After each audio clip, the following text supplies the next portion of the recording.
evening, welcome to the Buck Stops here. I'm Vishnu Shom. On the program this evening, a face-off between Delhi's power companies and the Delhi government. BSES Yamuna Power Limited, which provides electricity to lakhs in East Delhi, says it's broke and has no money to buy power. And a massive load shedding could be a reality 10 hours onwards from tomorrow itself.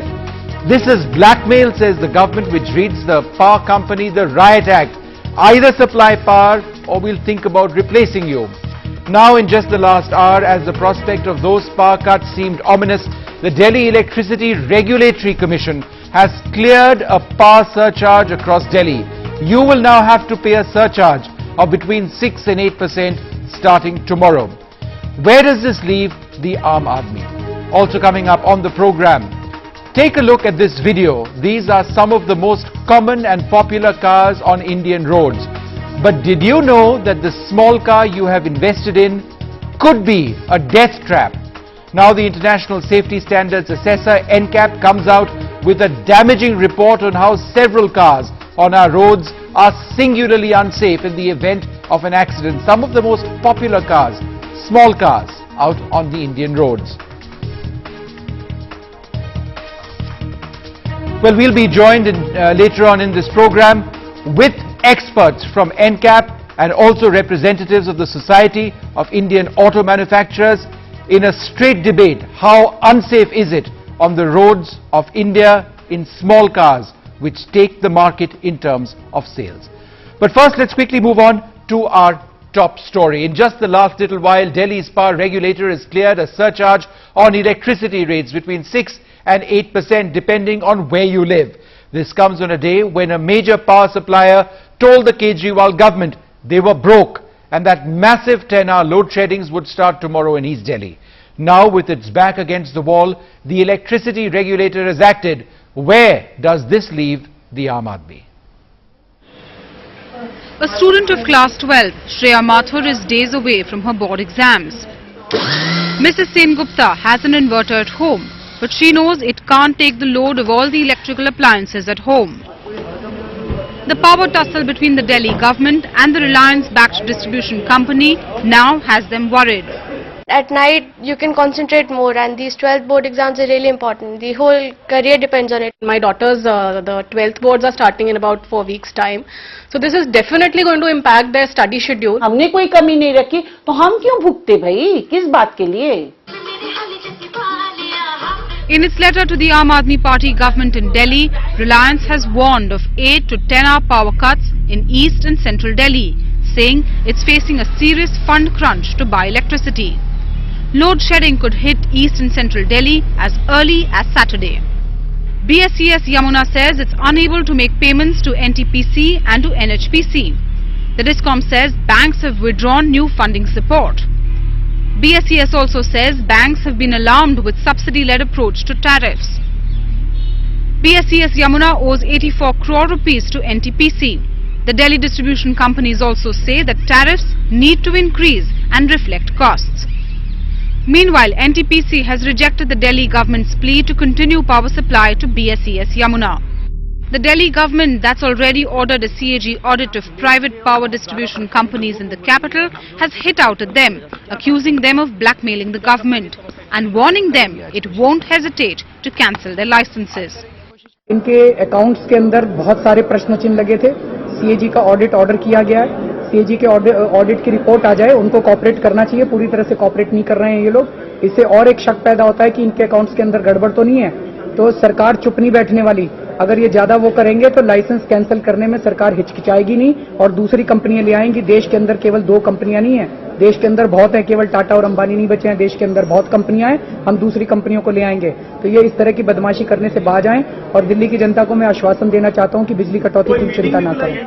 Our current power tariffs are unsustainable. Discoms are also playing a game of putting some pressure on the government. The Aam Aadmi Party government in Delhi had listed the reduction of power tariffs as one of its biggest achievements in the first month in office.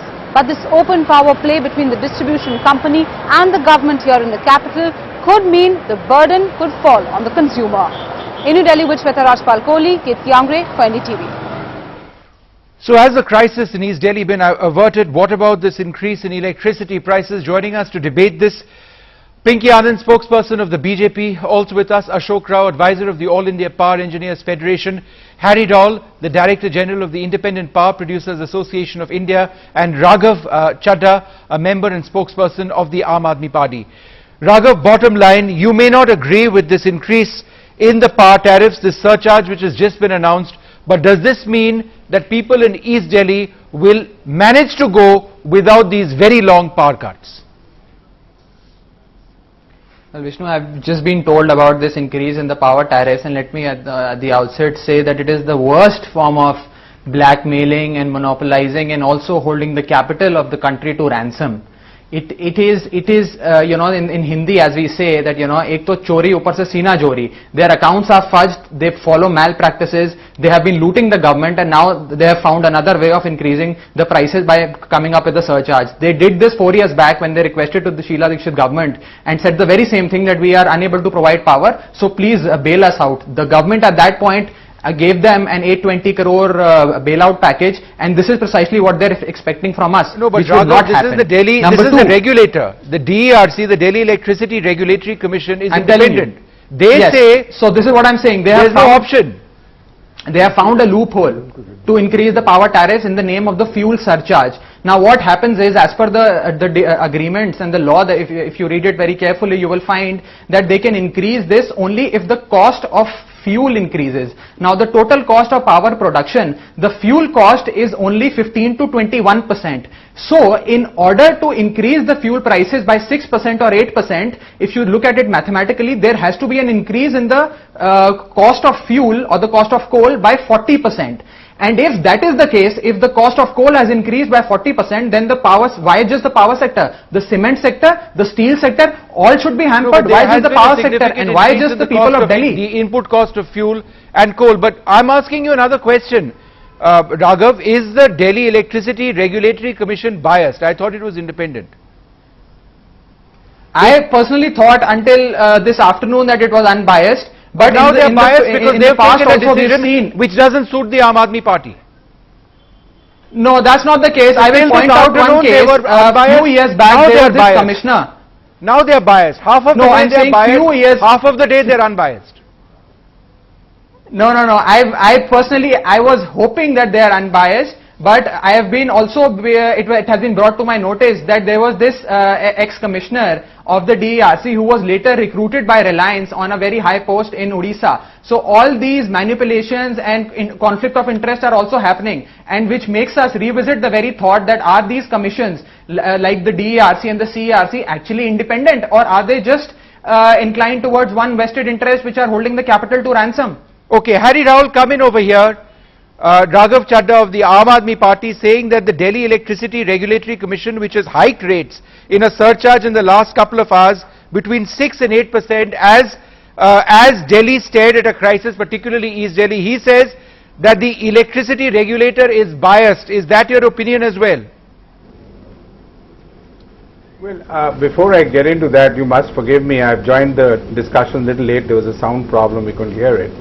But whatever little I've heard from Raghav ji, while I respect his sentiments, and I am also a Delhiite, but I do want to sort of say one thing, that the owner of the company concerned, whether it is A or B or C distribution company, is also the Delhi government.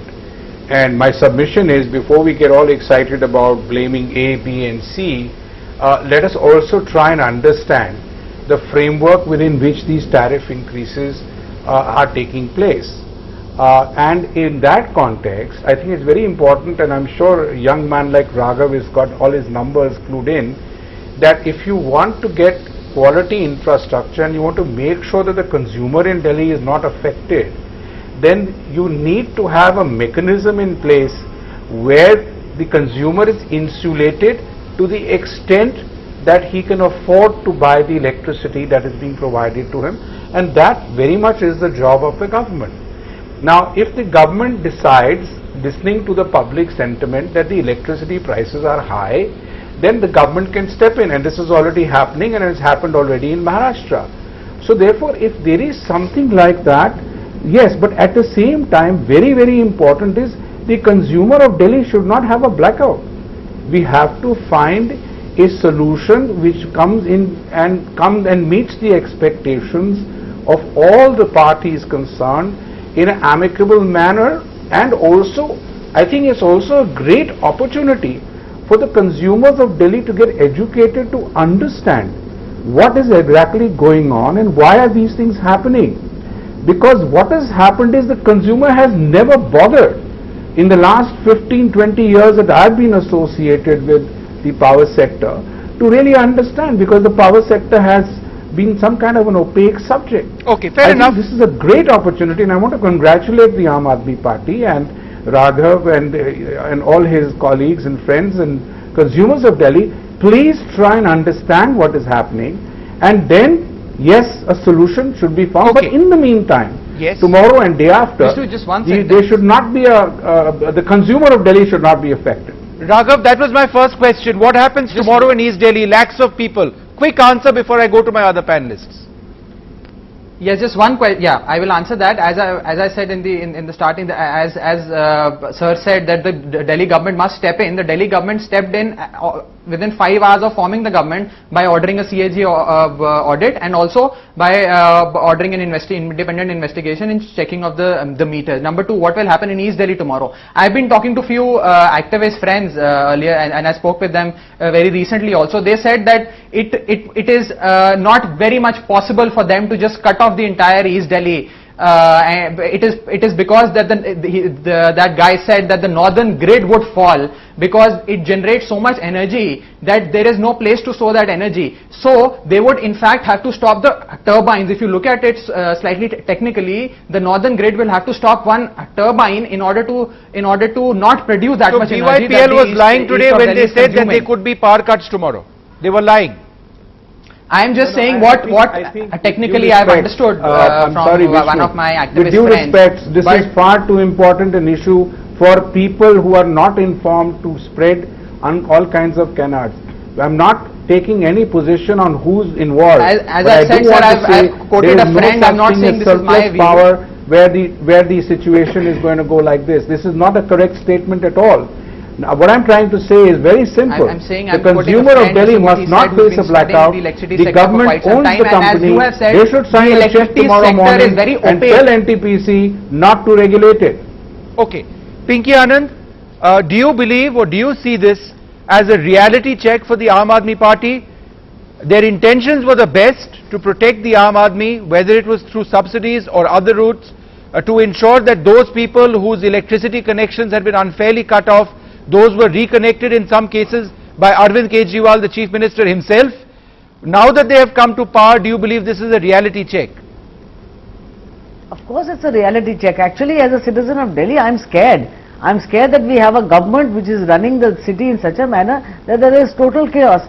First you come into power in 5 days, and before you even have the trust vote, you declare a reduction of prices in electricity and then claim to the world in general, only vis-a-vis one particular grouping, you claim in general that you have reduced prices. Now, you can't really reduce prices in this fashion by slashing down or by giving a subsidy. The subsidy was supposed to be of 200 crores.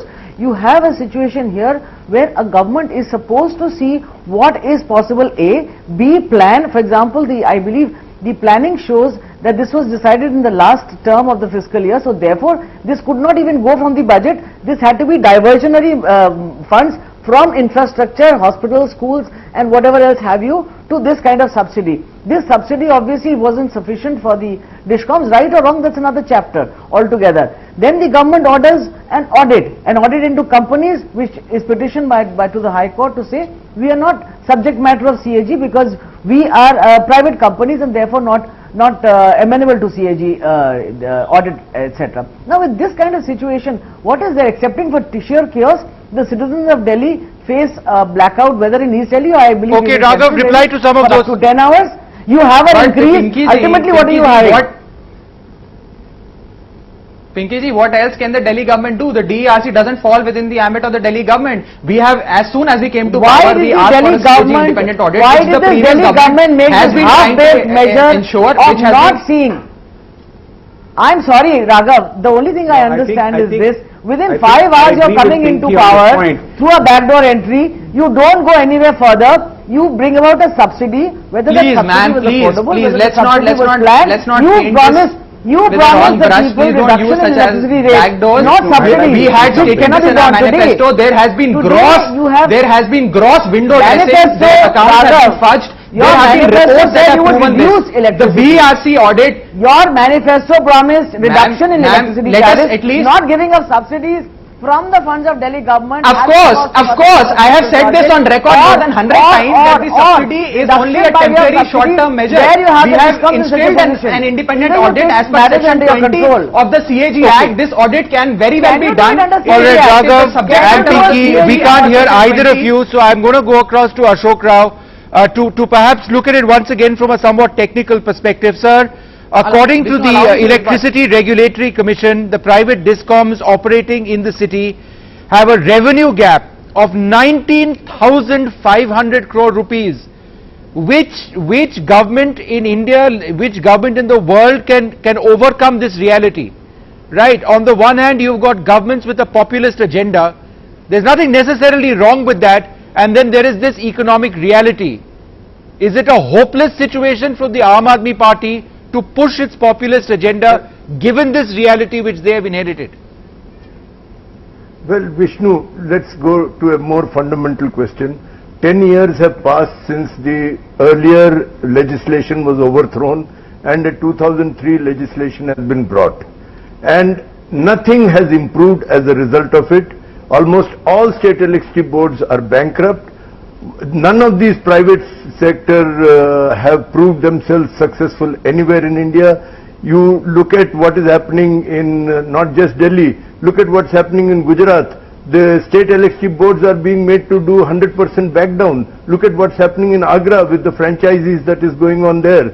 Now, as far as the credibility of these discoms, the same Delhi Electricity Regulatory Authority in June 2010, and I'm quoting them, representations of discoms are baseless, full of lies and deserve to be rejected outright. Now this kind of sentence is being used by a regulatory authority, and what did they say further? They said non-issuance of tariff order resulted in a non-accounting surplus of rupees 3,577 crores. Now if there was a surplus of 3,577 crores in 2010, how is it in 3 years they have reached a loss of 19,000 crores? I don't understand what is going on. I mean, I can give you another example. Rithala plant is not even ready, but NDPL has been claiming that they are purchasing at 14 rupees. So I can give you examples. Now, another important thing you have to recognize is Delhi is a huge setup. The amount of electricity that is consumed in Delhi is comparable to whole of Sri Lanka.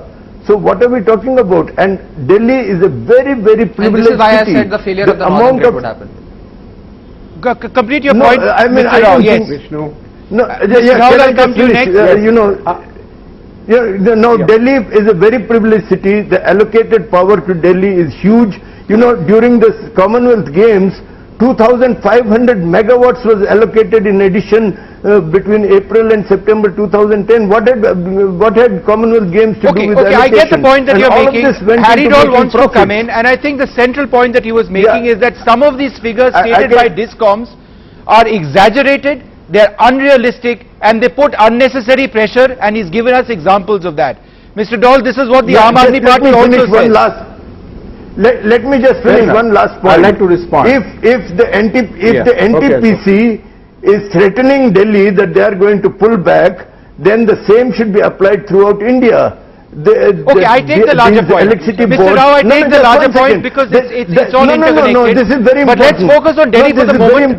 I take the point you're making. Just let me finish. BHEL, the electricity boards owe 30,000 crores. Coal India 10,000 crores. NTPC has an outstanding of 10,000 crores. What are they talking about? The whole of India will be an area of darkness if the same thing is applied throughout India. So why is Delhi being threatened alone? Fair enough. Mr. Dole? I mean, I think there is a lot of politics being Harry played Dole, around. is there politics? I think Ashok Rao Kavi is a very good speaker and I have a lot of respect for him. No, I'm not Kavi, I'm Ashok Rao. Harry, you and I have been on these things for quite a long time. A couple of points. I'm Ashok Rao, not Ashok Rao Kavi. The first point is that this entire figure of the Regulatory Commission having made these statements, I am absolutely with the Aam Aadmi Party and my other panelists. Please investigate, please do the inquiry, please do the CAG audit, whatever you want to do it, but do not let the consumer down tomorrow morning. I am again repeating the two things I think Raghav said. What can the government do? Government did set up these committees, and Mr. Kejriwal in another statement today, which I happened to see, I am not a politician, but I happened to see, made a very nice statement this morning that there is plenty of money in Delhi. Delhi government has the money. All I am saying is, let them sign the check tomorrow morning to NTPC and tell them not to regulate Delhi. This is our capital and it's a matter of prestige. NTPC may try and run for profit and do whatever they want. Good luck to them. But the issue is, while this entire process is being examined, let us make sure that a consumer in Delhi does not suffer. That is my main thrust of the argument. I am not against any kind of inquiry or investigation or whatever.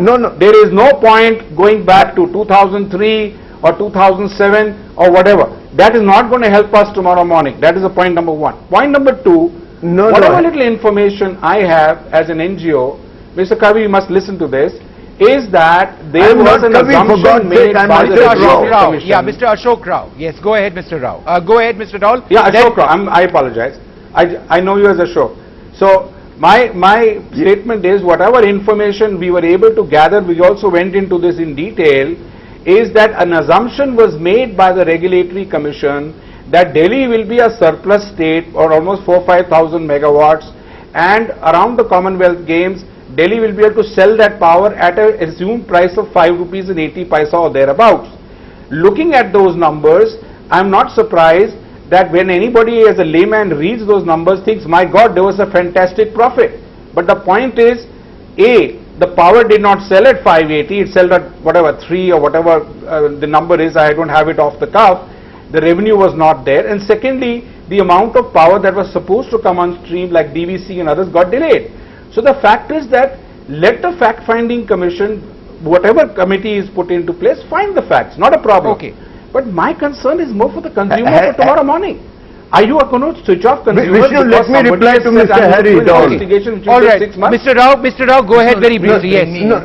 Let me just reply to Harry. You know, the same tactics was used a few years back when a bailout package was made, the Delhi government was forced to give a bailout package. Exactly the same tactics were used. I mean, there is nothing new about this game that is being played, and I don't think that one should take it seriously. Now, as far as the Commonwealth Games here, the records will show that the discoms made a profit of 176 crores just by buying and selling electricity. So, I mean, all these are just concocted figures, and CAG audit has been ordered. Let's wait for the CAG audit.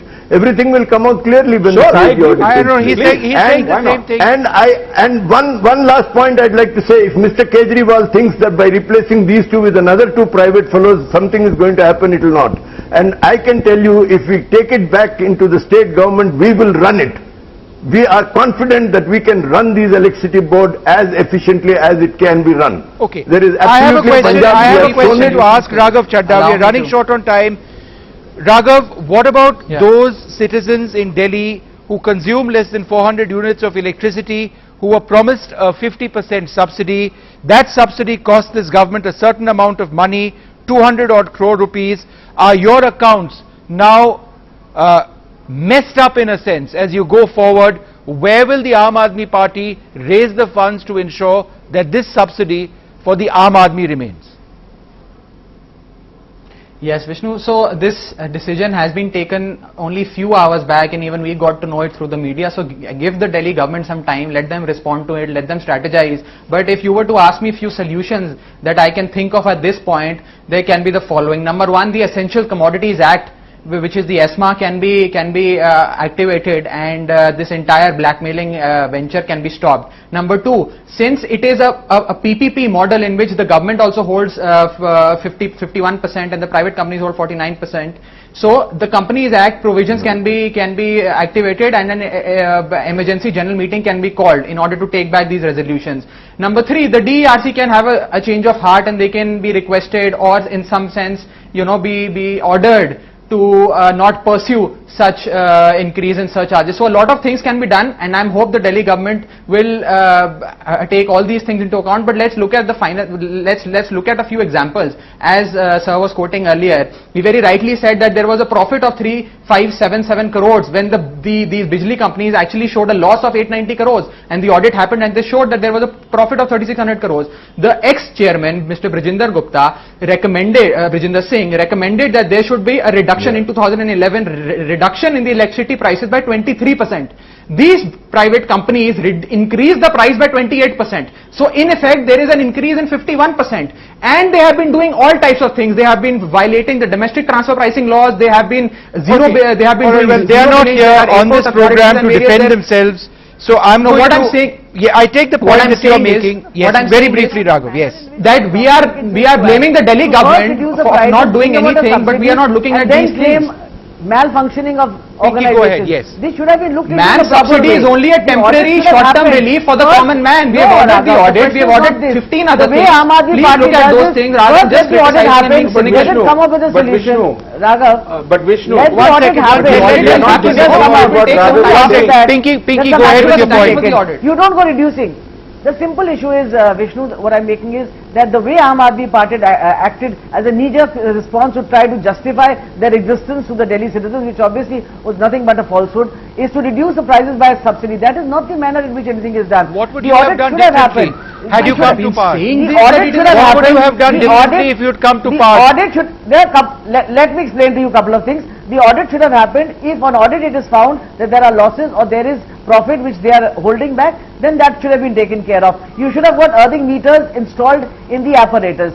You should have looked into the tariff and tried to bring a resolution at the logistic end, not by just putting doing all these things. If at all a subsidy is required, you should have brought it in the budget and then planned for it. Not in this fashion. You say I reduce because I don't people, therefore I reduce it for one group of people.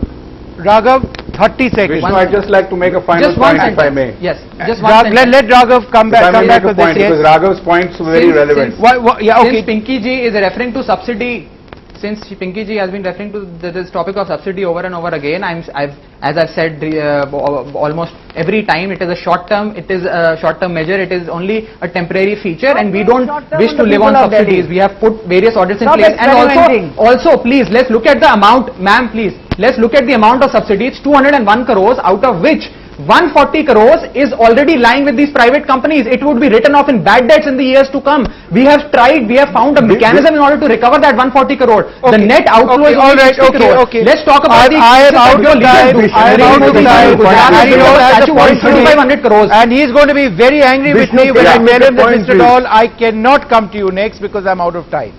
I sincerely apologize for that, but I'd like to... I agree with Raghav. Let him do whatever investigation, but let him take care of the consumer tomorrow morning. At least pay back all the collection that they have made of DBB. Okay, all right, everybody is talking.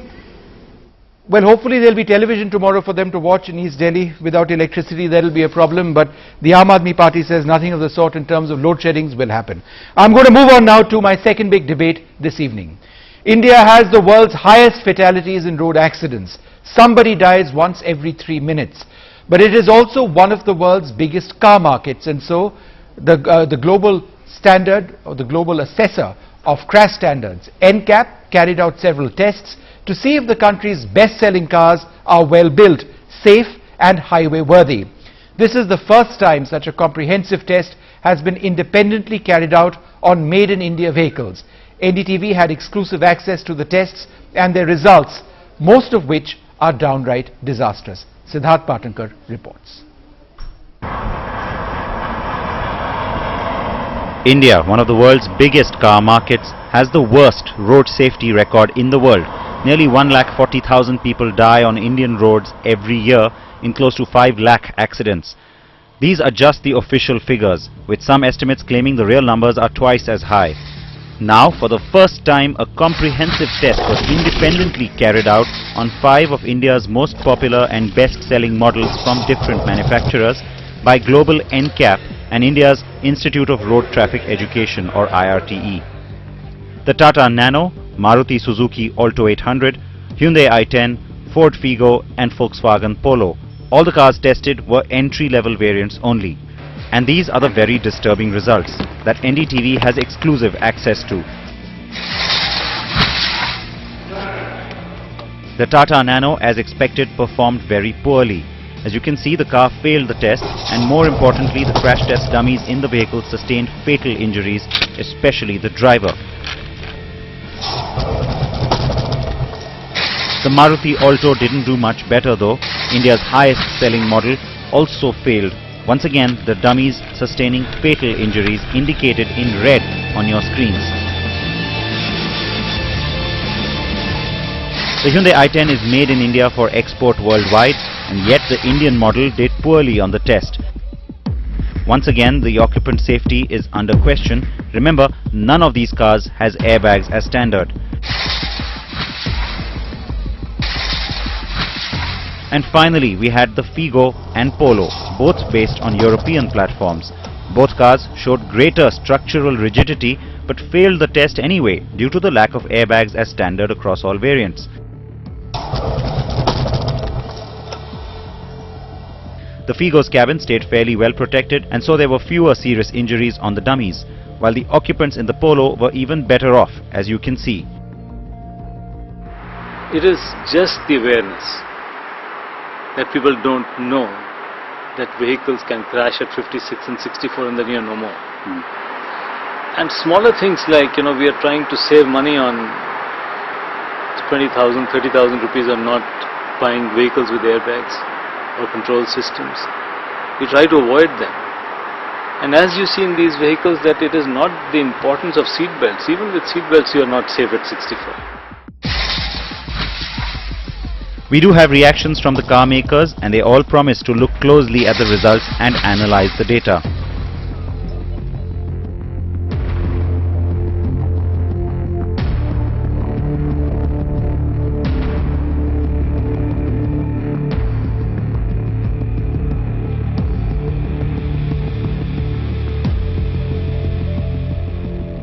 In India, we had been basing our safety regulations from European regulations.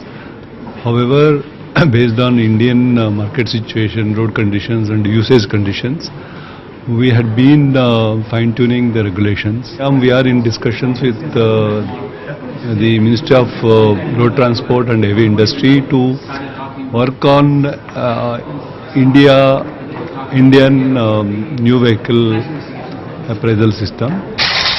Volkswagen though has already announced dual front airbags as standard across all variants of the Polo after it received the test results, and has since crash tested the new Polo with airbags.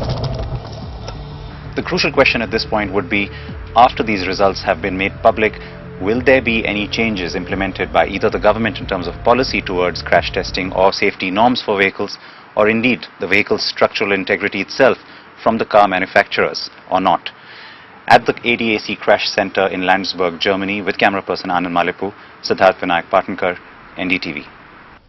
An absolutely shocking report on how little it seems that car manufacturers really care about the safety of passengers in this country. But is it car manufacturers alone who are at fault over here? What about government policy? Is there a serious lack as far as the safety of passengers on cars? And these are some of the most popular, some of the best known small cars in the Indian market.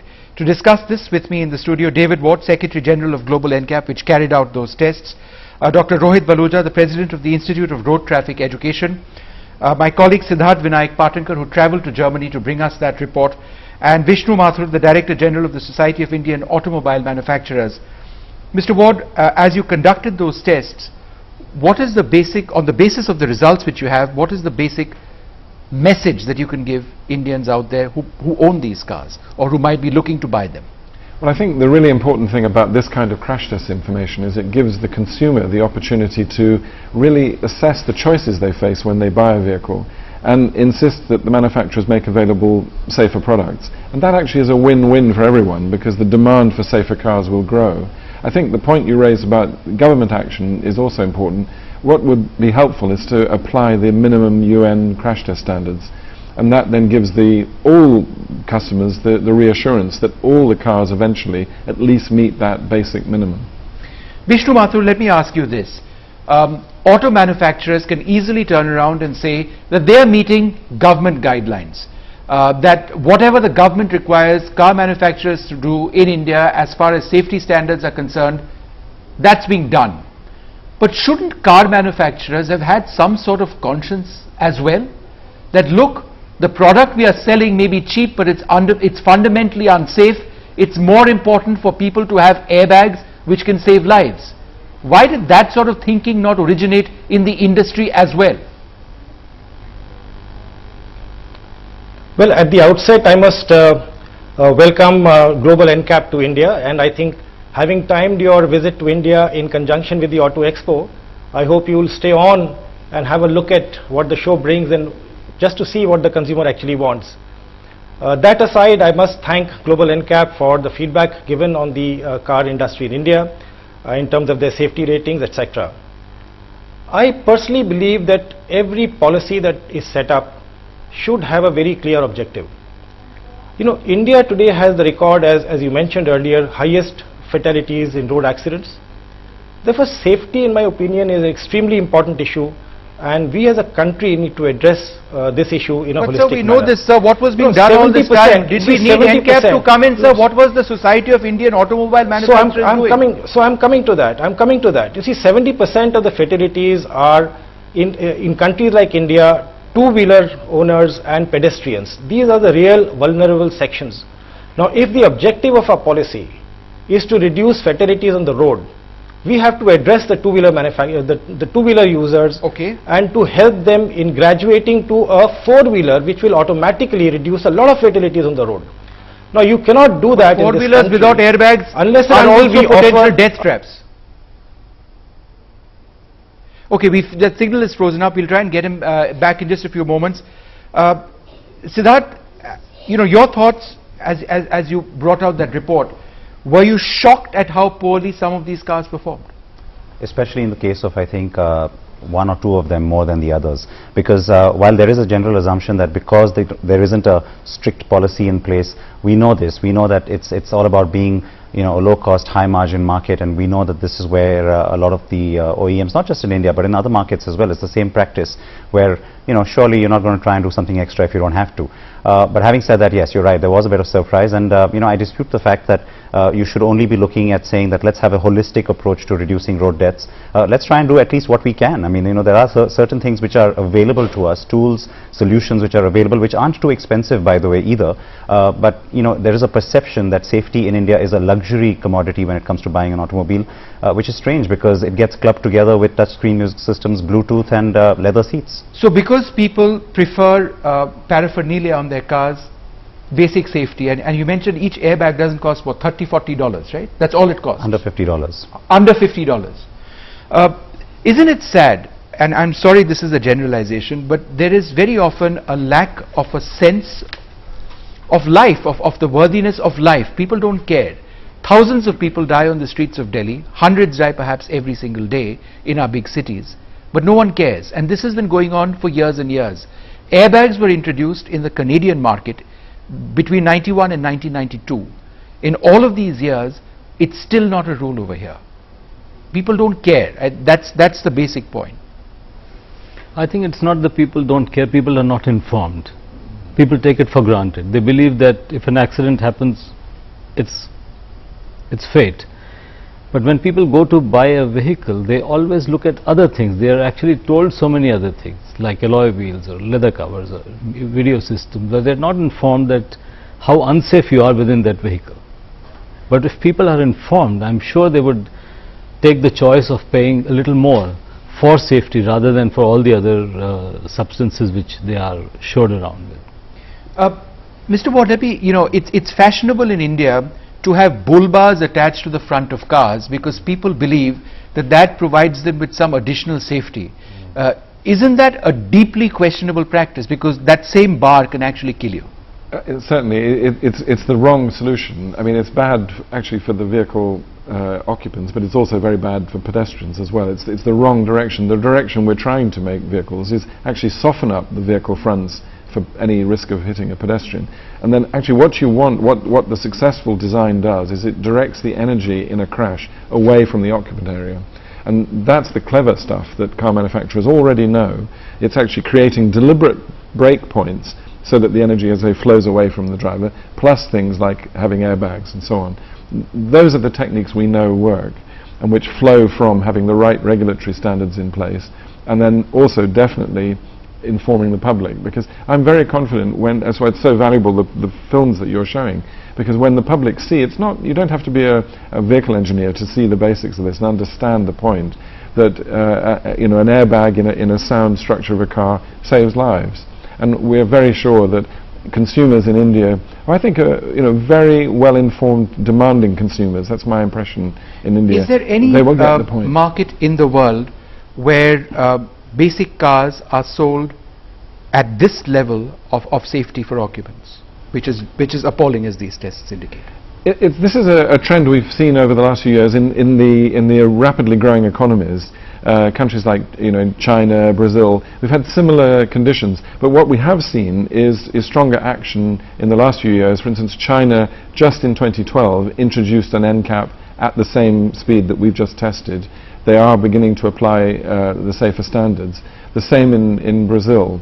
So I think it's very interesting, in the emerging, rapidly motorizing markets, we're seeing a lot of policy change. And I think India, which is, looking at this from the point of view of industry, India is now the 6th largest producer of motor vehicles in the world, perhaps in less than a decade, maybe the 3rd largest. In fact, I think it's, for its own industrial success, it's going to need to move towards these higher standards. Mr. Mathur, do we have, I believe we have his line back. Mr. Mathur, one of the aspects of the test was child safety. There were children on child seats in these cars in different positions.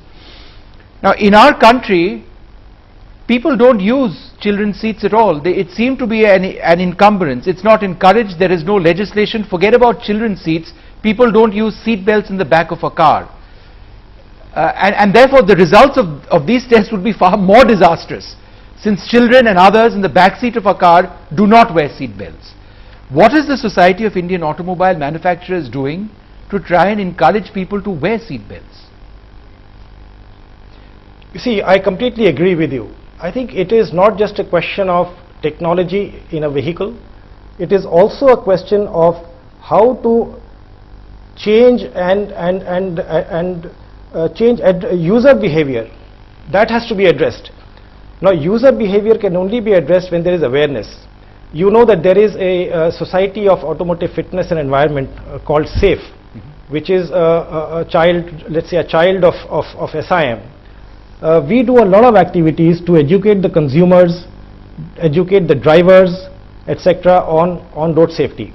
In fact, we believe that if we can prevent an accident, that is much better than trying to plan for an accident.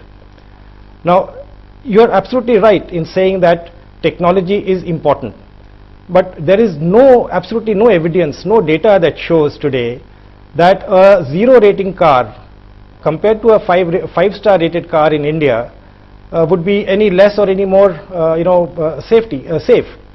Having said that, I must tell you that the Government of India has announced a very clear roadmap for bringing in the Regulation 94 and Mr. Mathur, I'm sorry to interrupt, but that's a debatable point. Mr. Ward, do you agree that given the driving situations over here, the speed on the roads, the traffic, it doesn't matter if your car has 0 stars on NCAP or 5 stars? No, I must say I wouldn't agree with that. The whole point of the improvements in the vehicles we've seen in all sorts of markets around the world is that cars that meet the regulatory standard and then exceed it towards 5 stars, they offer much better levels of protection. And in the UK, for instance, something like 50% of the improvement in reduced fatalities over the last 15 years are due to safer cars. Now, obviously, the road conditions are different in the UK, but the fundamentals of physics and biomechanics are the same, and so I wouldn't agree there. I think also a really key point here, it's true that we need to educate the public. But the best way to do that is to inform of the risks they face in vehicles, and that's why NCAPs, these kind of consumer programs, have been so powerful. And I do agree. I think this is an opportunity for industry as much as a challenge. If they can support the development, the Indian government has confirmed that in their roadmap they want to create a crash laboratory and have an NCAP program. That's very, very welcome. We just want to see more rapid progress on that. Siddharth, isn't it very sad in a sense that in India you have to pay for safety? right? The richer you are, the safer you are, because the basic car will not have safety features. Isn't it also true that that sort of applies even outside the realm of the automobile? But having said that, there's a very simple point here that I always like to talk about. Even on the show, we always talk about this. That look, you've got a manufacturer like Tata Motors, you've got the Nano. You can very easily point fingers at that car. It was devised as being this low-cost mode of transport. This is also a company that is learning itself, learning its way up in the automobile chain. But look at the other players, not just the ones in this test, but the ones who are in the market. They're multinationals, they have decades of experience, they know what's right, they know what's wrong, they know the right messages to be sent out, yet you see little children in their advertisement, in their commercials on TV sitting in the front seat. Why is that? When you question that, you're told, oh, we're trying to, go with people's sensibilities. That's not true. They're just listening to their ad agency. Now, the point is that when you know what the right thing to do is, why not take a stance? Why not do what Honda did a few years ago and said, look, all our cars, not anymore, but a few years ago, they said all our cars will have airbags. They just said safety first, everything else later. That stance changed the minute they went into the mass segment. The point is, when you know what the right thing to do is, why not go out there and push that message, put it in your ads, put it in your dealerships, talk to people, not just talk about road shows and doing a, once in a while lip service. It's interesting, and I'm coming to you next, that these tests have actually had an impact. Because since these manufacturers became aware of these tests and the potential results, one of the manufacturers, Volkswagen, actually introduced airbags in their car, and these I believe are being marketed now with airbags. And therefore the results pre-airbags and post-airbags are fundamentally different. It's now 4 stars on this particular vehicle, and it was 0 stars earlier on. So this awareness is spreading.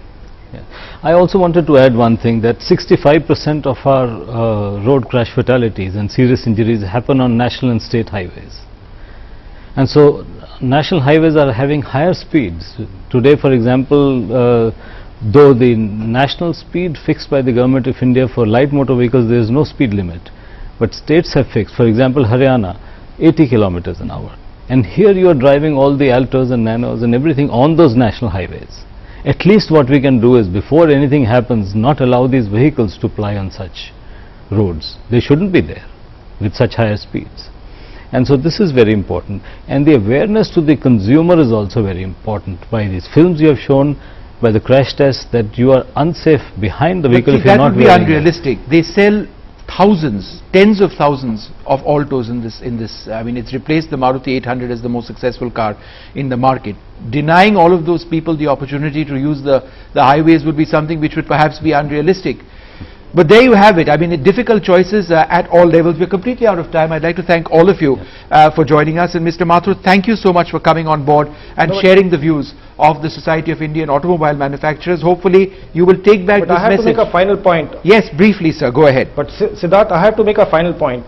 As I was saying, the Indian car rating program is underway now. Okay. We are only waiting for some of the facilities to come up before we start implementing these things.